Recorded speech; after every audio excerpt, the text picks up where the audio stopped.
Good evening, night dwellers. Welcome to the channel where shadows whisper and eerie tales soothe you to sleep. Let me guide you through tonight's chilling stories. Relax, close your eyes, and let the darkness take you. Sweet dreams. To start this off, I should say, I'm not the best storyteller. I've read a lot of posts on here, and most people write these way better than I probably will, so just bear with me.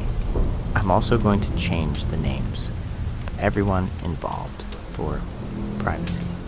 I've thought about posting this for a while, but every time I start typing it out, I end up deleting it because part of me still thinks maybe there's a normal explanation for what happened, and we just didn't figure it out.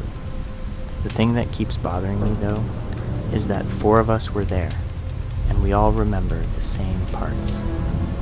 This happened during the summer of 2025.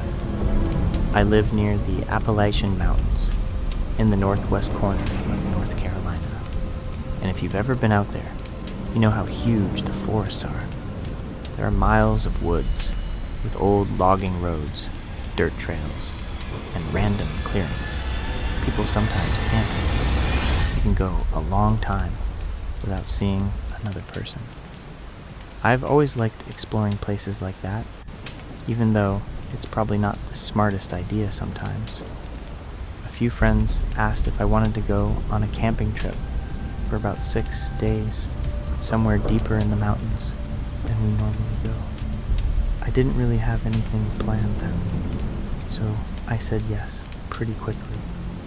Looking back, I kinda wish I had thought about it more before agreeing. The day we left, I packed clothes, my tent, a sleeping bag, and basic camping stuff. The plan was to meet at a clearing one of my friends had found online. It was about a 45-minute drive from where I lived. The other 3 had already left earlier that afternoon, so I was the last one heading out. While I was driving, we were on FaceTime, and they asked if I could stop somewhere and grab food for the trip. So I stopped at a small grocery store and picked up hot dogs, potatoes, chips, marshmallows, and some other stuff we could cook over the fire. When I walked back out to my car, the sky had that orange color it gets right before the sun sets behind the mountains. The 3 friends I was meeting were people I've known for years. I'll call the first one Jake. He was the one who planned the trip and was always finding weird trails or camping spots online. The second friend I'll call Liam. He liked camping but wasn't really the exploring abandoned or remote places type. The third friend I'll call Marcus. Marcus was usually the one who brought alcohol on trips and convinced people to do dumb things. Eventually, the paved road turned into gravel and then into a narrow dirt road through the trees. Around that time, my phone lost signal, which didn't surprise me because that happens all the time out there. By the time I got to the clearing, it was almost dark. Jake's truck and Liam's car were parked near the tree line, and Marcus had already started a fire. Everything felt normal at first. We set up tents, cooked some food, and sat around the fire talking for hours. Jake and Marcus decided they were just going to sleep by the fire, and Liam and I set up our tents a little farther away. The first 2 days of the trip were honestly normal. We explored some old trails during the day and hung around the campsite at night. The woods were quiet, but in a normal way. You could hear crickets, wind in the trees, and sometimes animals somewhat far away. Night 3 is when things started feeling strange. We were sitting around the fire again when Liam suddenly stopped talking and said he heard something in the trees behind us. Jake grabbed a flashlight and shined it out there. After a few seconds, the light landed on what looked like a deer standing between 2 trees. They maybe 40 feet away. But the weird thing was, it wasn't moving. It was just standing there, staring at us. Most deer run as soon as they see people, but this one didn't react at all. The longer we looked at it, the more uncomfortable we felt. It looked really thin, and its head was tilted slightly to the side, like it was studying us. Around that time, I started noticing a smell in the air. At first, it was faint, but it kept getting stronger. It smelled rotten, like something dead somewhere nearby. That heavy, sour smell that sticks in your nose. The smell seemed like it was coming from the direction of the trees where the deer was standing. After a moment, the deer stepped sideways, but the way it moved looked stiff and awkward. Then it turned and walked back into the woods. Not long after that, the smell slowly faded. Nobody talked much after that, and eventually we all went to sleep. Sometime later, in the night, I woke up because I heard leaves crunching outside my tent. At first, I thought one of the guys was walking around the campsite. Then, I heard a voice quietly saying my name and telling me to come here. It sounded like Jake. I almost answered, but something about the way the voice sounded felt wrong. The tone was flat and strange. I unzipped my tent a little and looked out toward the fire and saw Jake and Marcus still asleep where they had been earlier. A few seconds later, I heard footsteps moving through the campsite. They circled around my tent slowly and then stopped right next to it. Through the tent fabric, I could hear breathing, and it was really close. Then, that same rotten smell came back, way stronger this time. It smelled like something dead was standing right outside the tent. After a moment, the footsteps started moving again. I heard them cross the campsite toward Liam's tent, and then eventually head back toward the trees. After that, everything went quiet again, but I didn't sleep the rest of the night. When the sun started coming up, I got out of my tent, and Jake was already awake. I asked him if he had been walking around during the night, and he looked confused and said, "No." Liam came out of his tent a few minutes later, looking pale, and immediately asked if Marcus had been outside, calling for him during the night. Marcus was still asleep. Jake ended up finding footprints near the edge of the clearing. They looked almost human, but not quite. They were long and narrow, and the toes were pressed deeper into the dirt than the heels, like whatever made them, was walking strangely. The tracks went from the woods, circled around every one of our tents, and then went straight back into the forest. We packed up that same morning and left the campsite days earlier than we planned. The walk back to the cars was quiet, and nobody really said much. Even now, none of us can agree on exactly what we saw that night, but we all remember hearing the voices, and none of us have gone back to that place since.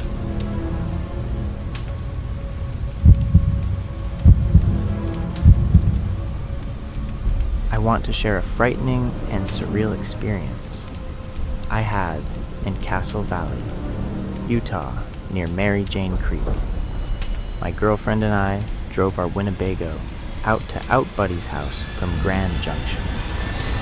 We had an active day with the kids, and they were sound asleep in the camper. We parked the camper parallel to this dry, small creek. The only trees in the whole valley were cottonwood along the creek. We had a fire going, and were only about 35 feet from the dry creek. In the grass under the trees were old dried of cottonwood leaves. In the dead silence of the desert, suddenly we heard footsteps crunching the leaves. Initially, in a split second, my first thought was coyote. My girlfriend thought she would be cute and made this high-pitched, squeaky kissing noise. in a pattern. This fucking thing repeated back the kissy noises, just as my girlfriend had done, but I sounded nefarious. The exact same pattern, the exact same tonal changes. Literally within a split second, this thing repeated back the kissy call. Now I'm shitting my pants. I froze for about 5 seconds. I ran into the camper to check on the kiddos, who were all sound asleep. I grabbed a flashlight. An N9W about 15 seconds have passed, and I run behind the camper and blast the flashlight along the creek. Nothing.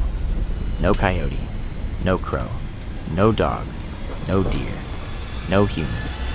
Then the most hair-raising scream emanated from the trees and sounded like no animal or creature I've ever known. It hurt my ears instantly. At this point, I am genuinely in fear. I hear the leaves crunch right behind me. I swing around and shine the flashlight. Nothing. I was frozen with like real, rudimentary fear. I ran around the other side of the camper back to my girlfriend. She was pale white, paralyzed with confusion and fear. I grabbed her hand and went straight into the camper with her. We took a minute to feel safe and ensconced in the camper, but silent because the kids were sleeping. It is dark in Castle Valley, like on a moonless valley night. We whisper our WTFs and are frantically trying to piece together what has just occurred over the last 60 seconds. And then there's a loud bang on the side of the camper. I had a .22 revolver and armed myself, but I fumbled in the dark for like 30 seconds. Then I cracked open the door and peeked outside. Nothing. I go all the way outside, and it is deafening silence. I can hear my heartbeat. I am terrified. I am wielding a weapon.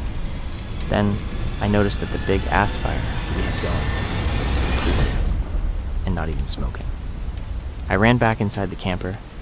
I told my girlfriend that I think we were visited by a skinwalker, and she immediately scolded me for saying skinwalker in the dark, which is a no-no, I guess.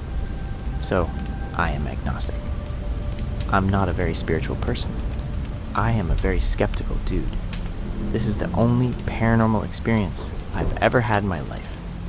I don't know why things didn't get worse and violent. It felt like we were being fucked with. I stayed up all night with the revolver, aimed at the door. I was never so happy to see a sunrise. I have never experienced anything so terrifying or unquantifiable. We pack up and leave after breakfast and decide to stop at Fisher Towers. We park and this older couple is standing in the lot, and with a big smile and a chuckle, the husband says, "Howdy, you all seen any skinwalkers?" And he chuckled and had a belly laugh. I said, "May have heard one last night." He said, "I bet you did." Weird as fuck. I couldn't get back to Colorado fast enough.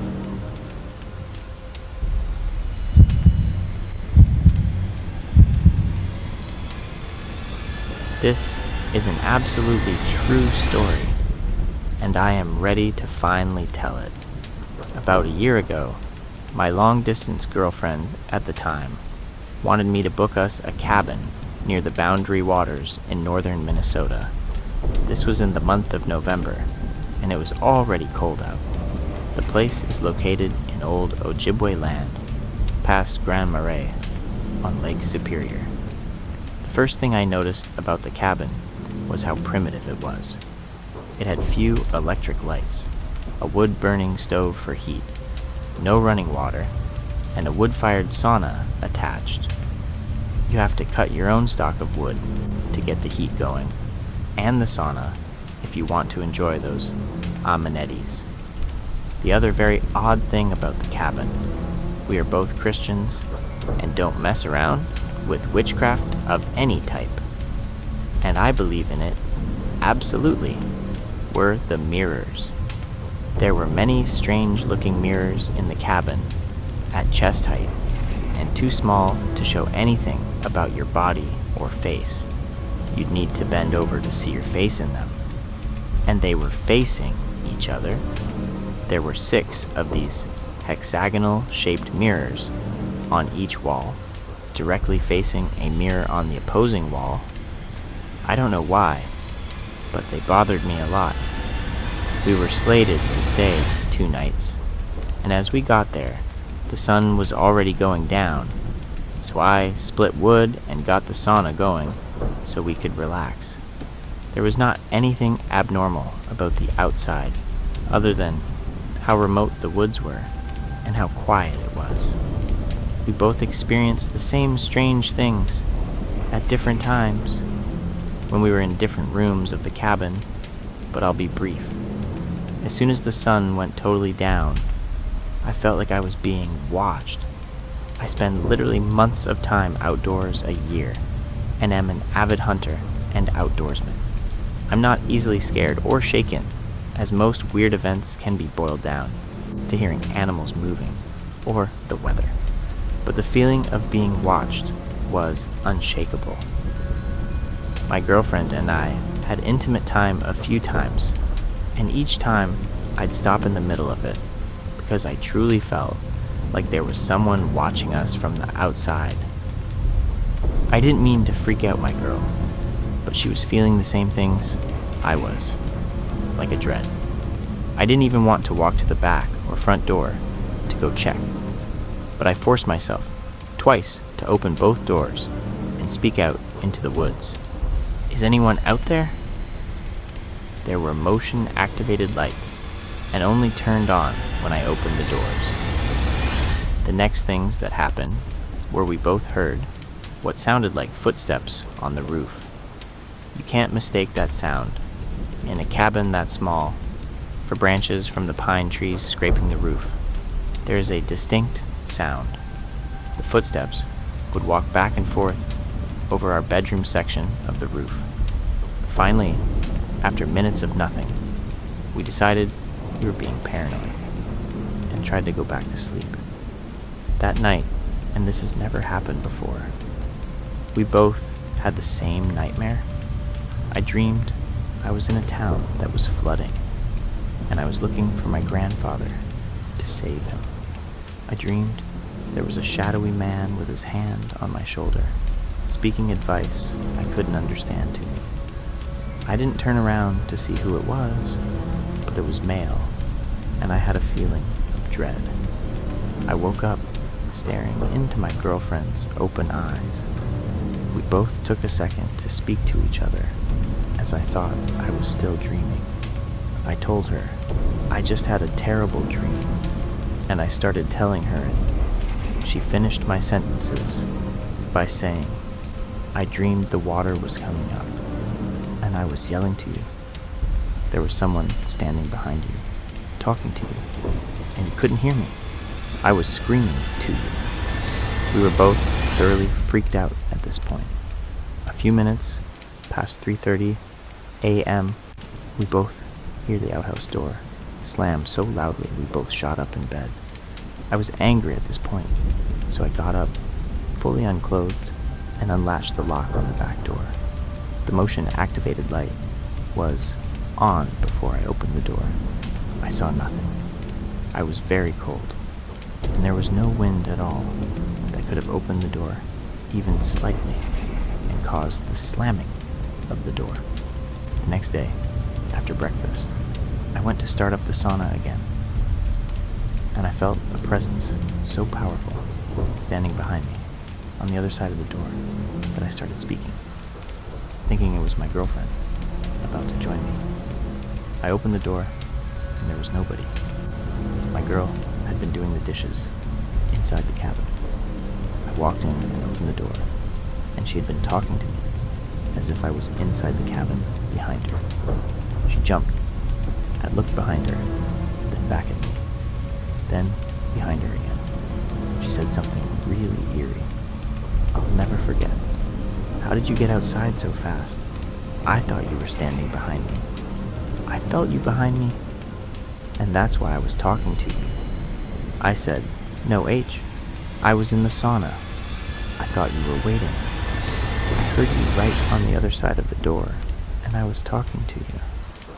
At this point, even though it was a dark, gloomy day around 1 p.m., we both had the feeling of being watched again. Later, when the sun went down, we both took a short nap. I had started packing all our things early, as I had made up my mind to not spend another night in the cabin if one more thing happened.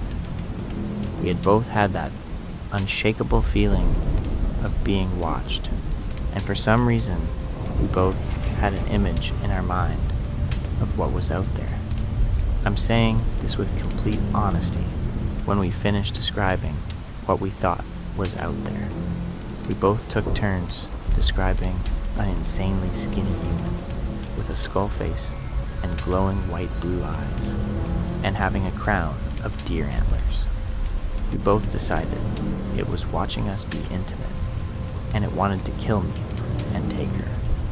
At that second, we heard the footsteps again, and we gathered our belongings and packed the car. I was waiting in the car for my girlfriend to finish what she was doing so we could leave. I had everything packed, and I'd say I was waiting 15 minutes, wondering where she was. She wasn't coming. I did not even want to go back in, and I kept getting this panic voice in my head telling me to leave her. Just go and leave her there. I would never have done that, but it was this wild impulse to do so. I found her sitting on the back porch, crying, and when I touched her shoulder again, she jumped. I asked her, "What are you doing out here? We have to go." Just before we almost left, and I jumped into the car, we had this horrible fight.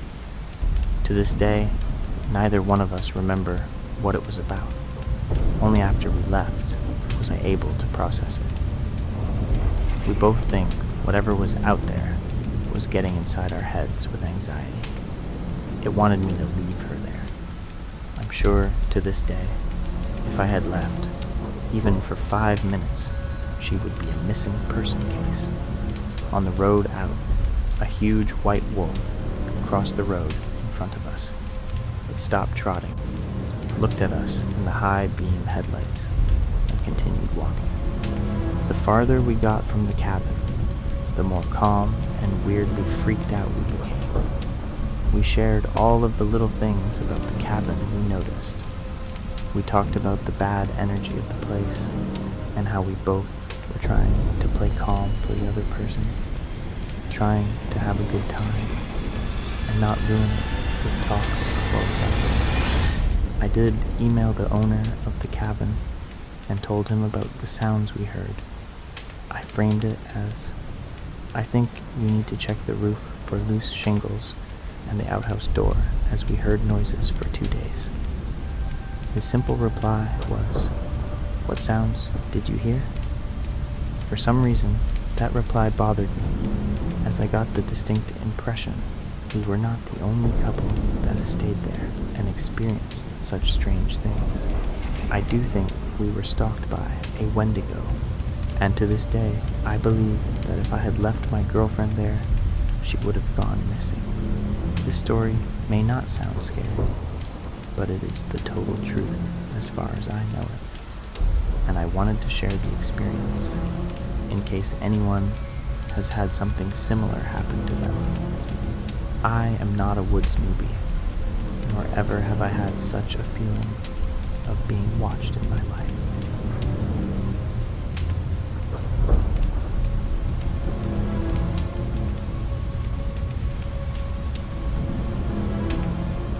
Thank you for listening. I hope you enjoyed it. Subscribe if you want to hear more.